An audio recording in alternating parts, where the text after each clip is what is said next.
Indian cinema में superstar बनना मुश्किल है, लेकिन प्रिंस बनना उससे भी ज्यादा रेयर, क्योंकि प्रिंस सिर्फ पावर का सिंबल नहीं होता है। प्रिंस होता है ग्रेस, क्लास और कंट्रोल का सिंबल। और जब भी इंडियन सिनेमा का प्रिंस की बात होती है तो एक नाम सबसे पहले आता है, महेश बाबू। ना अननेसेसरी कंट्रोवर्सी, ना ओवर एक्टिंग, फिर भी लास्ट 25 सालों से इंडस्ट्री के टॉप पर। आज के वीडियो में हम जानेंगे महेश बाबू को प्रिंस क्यों कहा जाता है, क्या वो सिर्फ टॉलीवुड के प्रिंस है या पूरे इंडियन सिनेमा के। वीडियो को लाइक करो, चैनल को सब्सक्राइब करो और चलो शुरू करते हैं महेश बाबू की रियल जर्नी।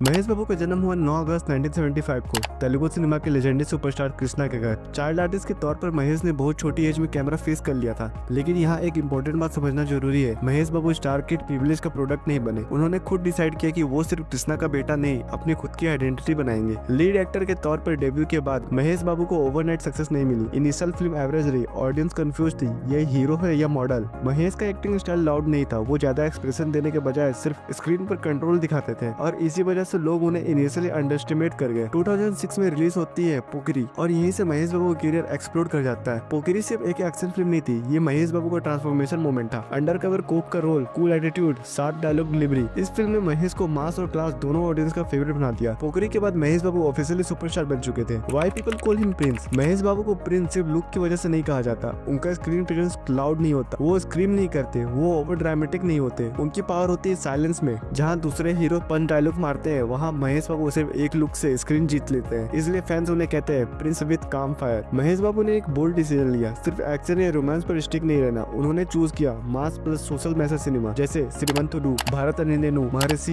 इन फिल्म में महेश सिर्फ हीरो नहीं थे, वो एक आइडिया रिप्रेजेंट कर रहे थे और ऑडियंस ने उन्हें सिर्फ एक्टर नहीं, लीड फिगर के तौर पर एक्सेप्ट कर लिया। महेश बाबू सिर्फ स्क्रीन पर ही नहीं, रियल लाइफ में भी प्रिंस जैसा बिहेव करते हैं। उनका चैरिटी वर्क, एजुकेशन इनिशिएटिव्स और जीरो एरोगेंस एटीट्यूड। इंडस्ट्री के लोग भी मानते हैं कि Mahesh Babu soft spoken but powerful personality है। अब सवाल आता है, क्या महेश बाबू इंडियन सिनेमा का बाउंड्री क्रॉस कर सकते हैं? Upcoming big budget projects, pan India vision और ग्लोबल स्टोरी टेलिंग। अगर महेश बाबू एक्सपेरिमेंट मोड में आए तो वो सिर्फ प्रिंस नहीं, किंग ऑफ इंडियन सिनेमा भी बन सकते हैं।